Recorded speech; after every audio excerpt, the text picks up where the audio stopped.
नमस्कार दोस्तों। प्रश्न दिया गया है हमें कि 2 किलोग्राम सेब और यहाँ पर माफ़ कीजिएगा दोस्तों 1 किलोग्राम अंगूर का मूल्य यहाँ पर 1 है का मूल्य किसी दिन रुपये 160 था। 1 महीने बाद 4 किलोग्राम सेब तथा 2 किलोग्राम अंगूर का मूल्य 300 रुपये हो जाता है।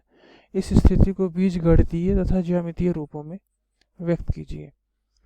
दोस्तों सबसे पहले हम इसे बीजगणितीय रूप में व्यक्त करेंगे, लेकिन सबसे पहले हम दोस्तों समझते हैं इसको। मान लेते हैं कि दोस्तों यहाँ से कि 1 किलोग्राम सेब का जो मूल्य है वह है x रुपये। ठीक है दोस्तों, माना 1 केजी सेब का मूल्य दोस्तों है 1 किलो केजी सेब का मूल्य मैंने मान लिया दोस्तों x रुपये।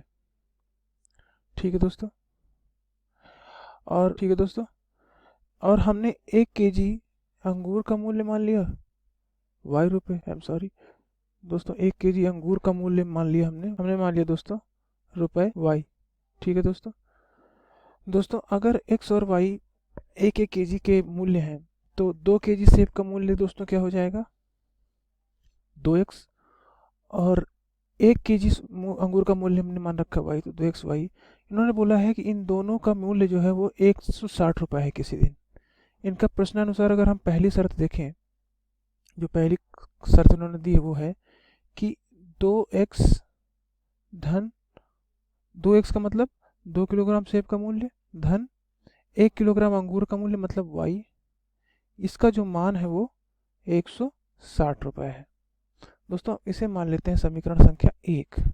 ये हमारा पास जो प्रथम शर्त है 2 किलोग्राम सेब और 1 किलोग्राम अंगूर का मूल्य। 2 किलोग्राम सेब दोस्तों 2 गुणे x और 1 किलोग्राम अंगूर का मूल्य y, इन दोनों को जोड़ दिया तो 160 है।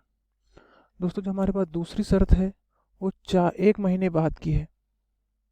1 महीने बाद इन्होंने बोला है कि अब 1 महीने बाद जो 4 किलोग्राम सेब है, ठीक है दोस्तों, 4 किलोग्राम सेब और 2 किलोग्राम अंगूर का मूल्य 300 रुपये हो जाता है। तो दोस्तों 1 महीने बाद हम ये मान लेते हैं कि 1 किलोग्राम सेब का मूल्य परिवर्तित नहीं हो रहा है। ठीक है दोस्तों, तो अगर 1 महीने बाद देखेंगे तो 4x धन 4x मतलब 4 किलोग्राम सेब और 2y का मतलब 2 किलोग्राम अंगूर, इसका मूल्य इन्होंने दे रखा है 300। तो दोस्तों इसका मतलब यहाँ से ये दो बीजगणितीय फलन हमने बना लिए। दोस्तों इसमें से सबसे महत्वपूर्ण बात यह है कि हमने मान लिया है कि 4 महीने बाद भी 1 किलोग्राम सेब का मूल्य और 1 किलोग्राम अंगूर का मूल्य परिवर्तित नहीं हो रहा है। उसके ही आधार पर हमने दोनों समीकरणों को बनाया है। दोस्तों ये जो दोनों समीकरण बने हुए हैं इनको अगर आप ध्यान से देखें, इनका हमने बीजगणितीय निरूपण तो कर दिया है। अगर आपको इनको ज्यामितीय निरूपण जानना है तो सबसे पहले हम एक्स वाई अक्ष को देखते हैं। तो दोस्तों ये हमारे एक्स और वाई अक्ष हमने बना लिए। दोस्तों ये जो दोनों समीकरण हैं 2x धन वाई बराबर 160, इसका मतलब क्या है? इसका मतलब जानने के लिए हम इसको अंतःखंड रूप में परिवर्तित कर देंगे। देखिए 2x धन वाई बराबर 160 है। अगर आप 160 से दोनों तरफ भाग कर देंगे, इधर भी और इधर भी, तो दोस्तों ये वाला जो वामावर्त दिशा यानी कि बाईं दिशा है या फिर लेफ्ट हैंड साइड है, ये क्या हो जाएगा x बटे 80 धन y बटे 160 बराबर 1।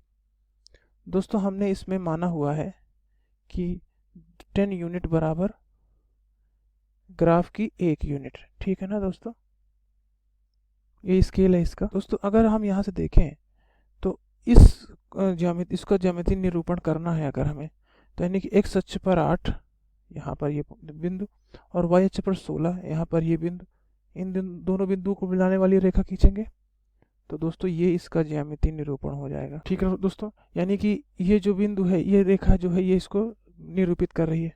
दोस्तों जो हमारा दूसरा जो शर्त है वो है 4x धन 2y।